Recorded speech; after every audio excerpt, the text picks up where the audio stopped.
we were a strange band for the Warner Brothers catalog. This was a really big company that did things like Madonna and even much more conservative than that. And they sold a lot of records with them. In comparison, we didn't sell that many records. We were a very strange band that they never really understood completely. But when we did Angel Dust, they really, I think it really challenged them. I don't think that they understood it at all. I think that they supported us somewhat, but I don't think that they connected with it.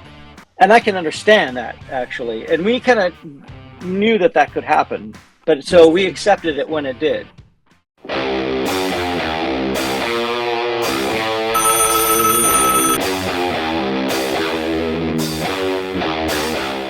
Fala galera, beleza? Tudo bem com vocês? Então, hoje nós vamos falar sobre os 30 anos de Angel Dust, quarto álbum de estúdio do Faith No More. E para fazer um vídeo especial para a galera que nos assiste aqui, vamos trazer uma entrevista exclusiva com o baixista Billy Gould. Inclusive é o cara que assinou esse meu vinil aqui, ó. Billy Gould. Ele vai falar sobre os 30 anos do Angel Dust, a importância desse álbum. Vai trazer algumas curiosidades de quando ele foi concebido, a produção do disco, inclusive. Então, para você que está aqui conhecendo o canal hoje, não se esqueça de se inscrever no canal, deixar o like no vídeo, também deixe seu comentário. Se quiser ajudar esse vídeo especificamente, incentivar mais vídeos como esse, pô Bruno, curti essa entrevista com Billy Gould, pode incentivar clicando no botãozinho aqui embaixo, o coraçãozinho, que é o botão valeu demais, já que você incentiva esse vídeo e, logicamente, a gente pensa em fazer mais vídeos legais como esse.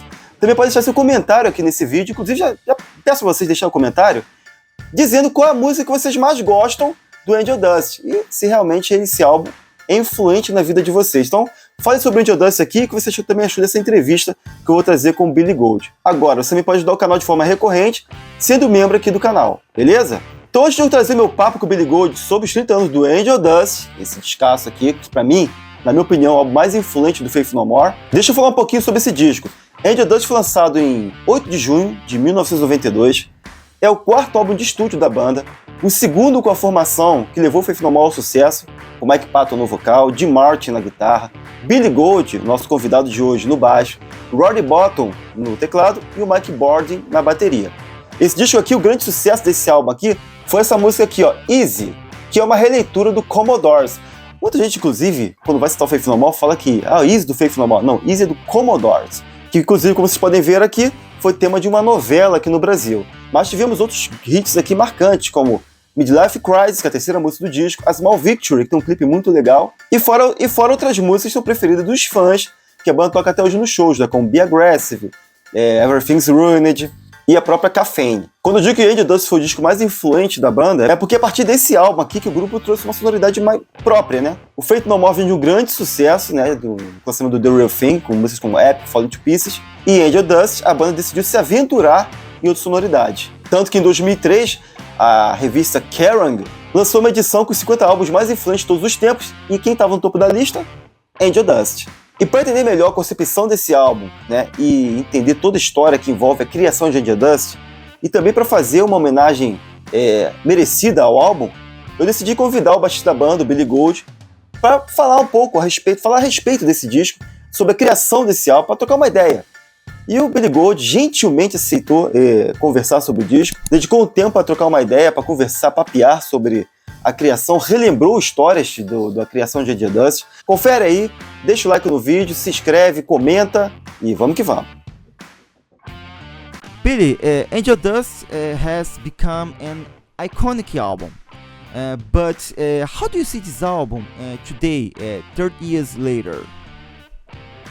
At the time we recorded this album, it was important to us just to kind of do what we were feeling. We were all feeling different things, so it took some work to put together, but I think that it kept us together as a band and kept us enthusiastic. It went a little bit off of what people expected us to do, but that was okay. I think that, our creative and mental health kind of came first. And, we really started writing it around the time we did our Brazilian tour, I think in 1991. And I mean, like in Brasilia at the sound check, I think we started Crack Hitler for the first time. And some of the sounds in Jislauber were recorded while we were in Manaus, like outside on a boat. And that was the beginning of when we got home. That's when we started working on Angel Dust. Now that it's 30 years later, wow, we don't really listen to our old records so much. Once they're finished, we kind of close the book on them. But I'm happy with it. I don't have any regrets when I listen to it. I can let it go. I don't get critical about it. That's not easy for me to do. So I think that we did a good job, and I can rest well with it.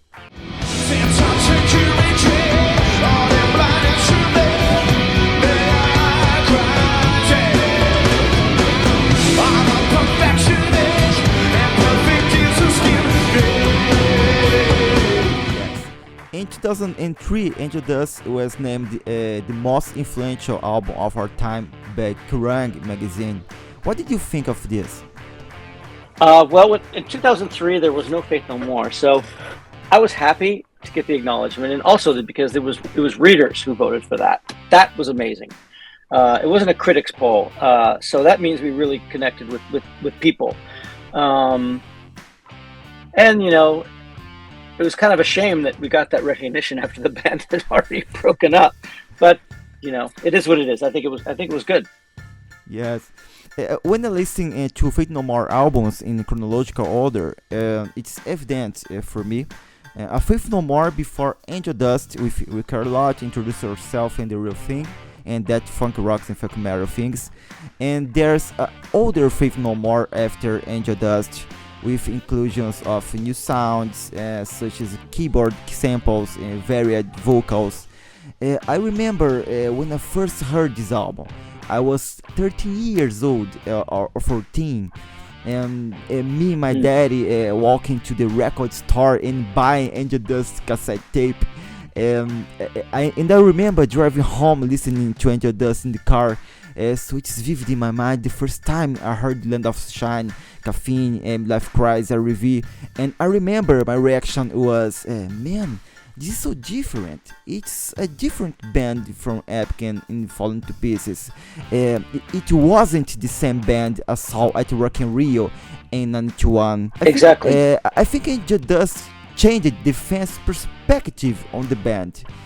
What do you think? Sure, for sure. Well, we knew that it would, but I think what happened is with The Real Thing, and we got some success there, you know, it was really 2 years from when we released this record to when we did Angel Dust, and we toured a lot, and the band changed as people. We changed a lot, and I think we came to we looked at each other and we said, we're different now. We're different people. If we could go back and do The Real Thing, I think that as a career move, it would be really smart because we're finally getting some success.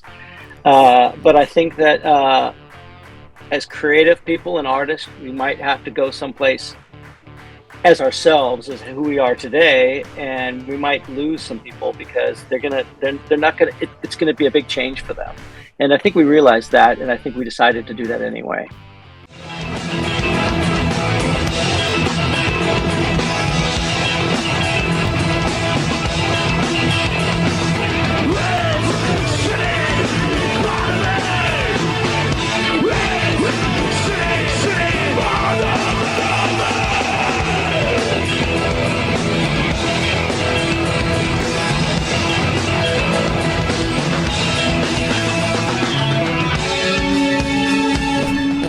Is it true that the record company considered Angel Dust commercial as suicide?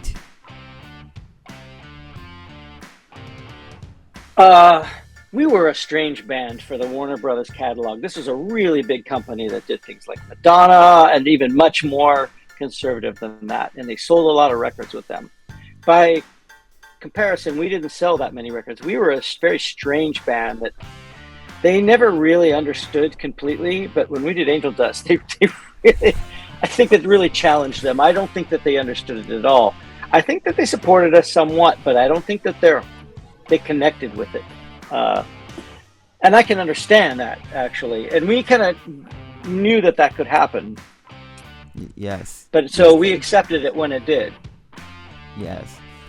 The best thing about Angel Dust is that after this album, Faith No More became an incomparable band.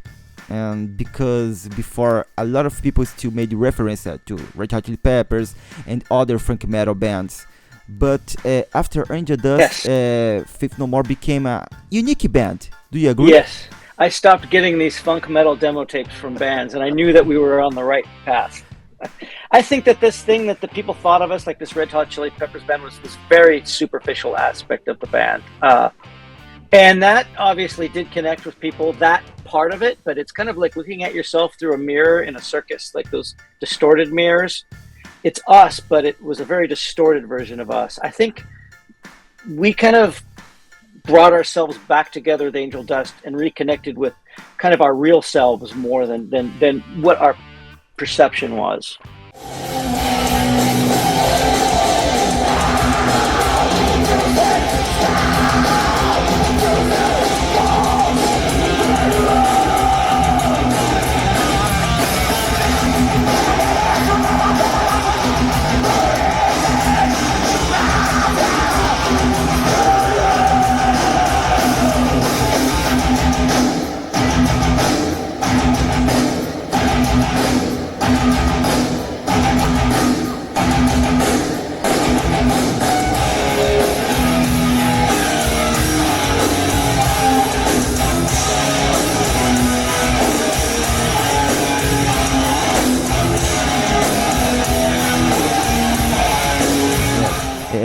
One of the big news in Angel Dust was Mike Perron's vocals, because he was a different singer compared to the real thing.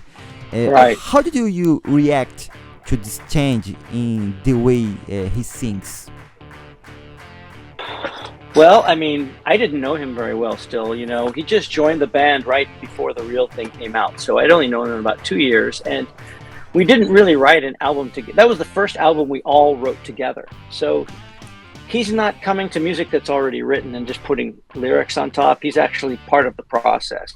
So he got to bring a little more of himself, and it was a little different for me in the beginning. Like I didn't quite, it was different. But I understood it too. And the more I heard, the more I liked it. So, you know, by the time the album was mixed, I was 100% behind it.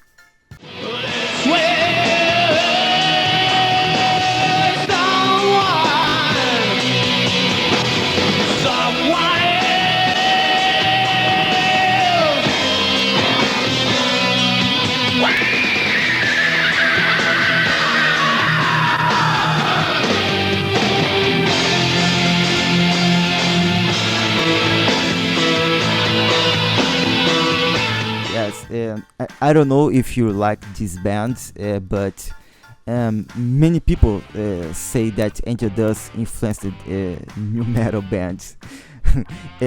What do you think about this? That's excuse me. If that's what happened, I'm okay with that. You know, sometimes I can listen to some things and I can say, okay, I can see where they got this, maybe for that, maybe, but no, I never. I just think of us like us. You know, we were very unique. We have our own fingerprint, if that makes any sense. And it's really the combination of these people that come together, and this is what we make. And I just don't see us compared to new metal.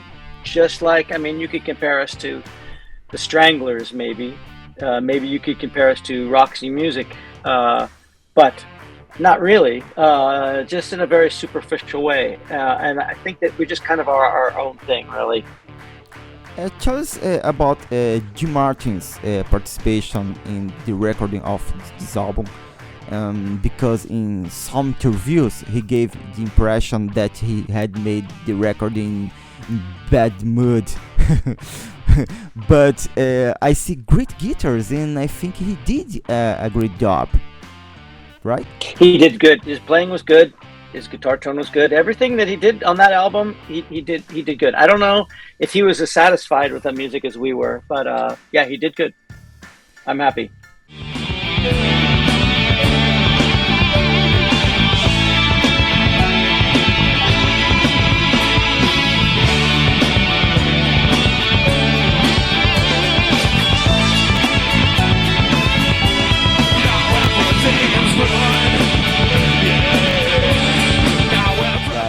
And Faith No More did a big tour in Brazil in 91.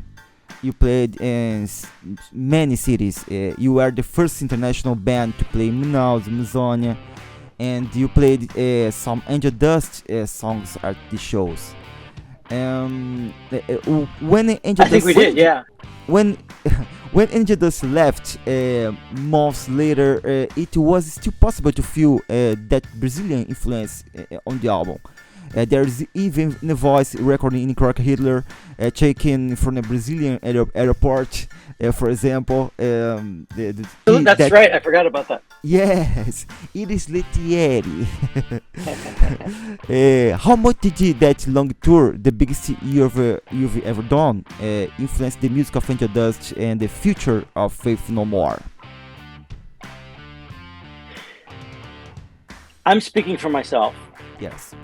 What I can say is that tour of Brazil was one of the best tours I've ever done.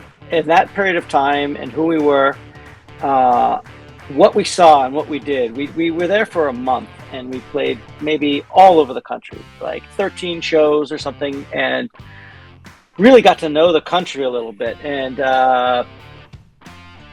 it gave us a little bit of sense of adventure, and it brought adventure into the music. It made adventure for us, these crazy experiences, and the music connect together. And I think that this kind of fun, right? Fun of making music and interacting with the world, it's something we wanted to keep, you know? We didn't want to lose that connection, because I think that we're connecting with people in a really genuine, fun way. And that's because where we were in our heads, we were in sync with our environment. I don't know if that makes sense, but I think it was important that the fun aspect of being in a band and making ourselves feel like we were having fun was really important. Right. For many fans, this is the band's most beautiful album cover art. And talk a little about the concept of this art. Whose idea was it?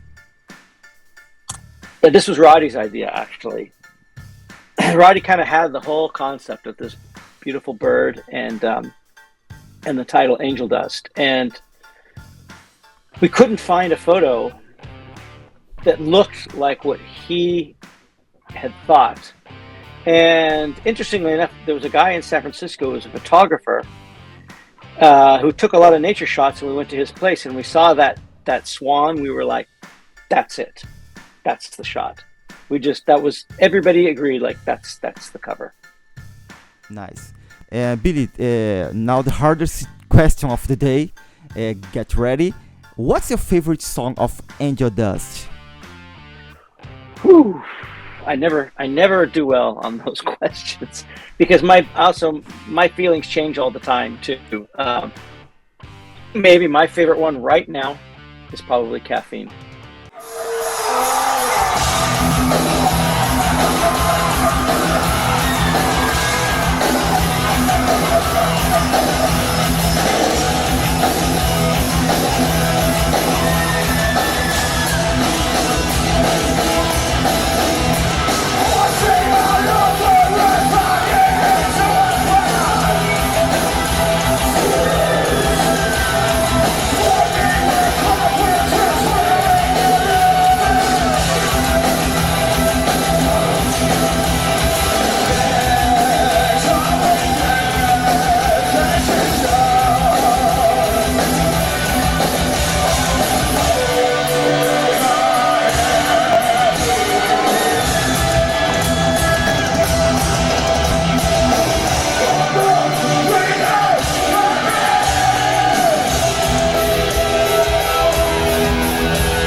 Really, thank you so much for this opportunity to talk about such an important album.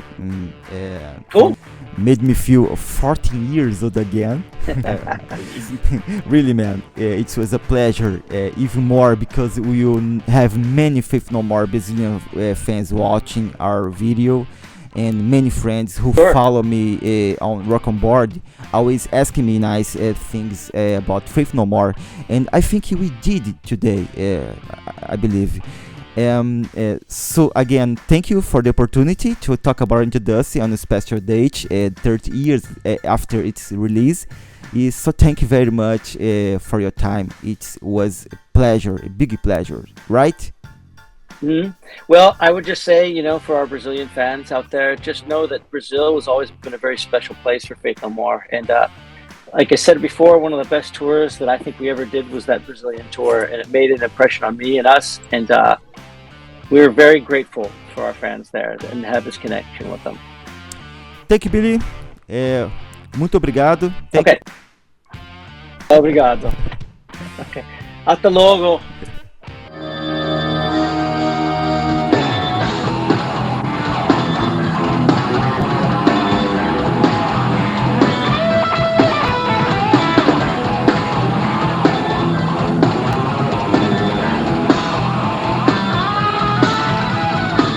I'm savage! They talk of me with drums and rhymes. Mine is my best way to see. So give it up! I've got to have. I swallow, I swallow, I swallow, I swallow.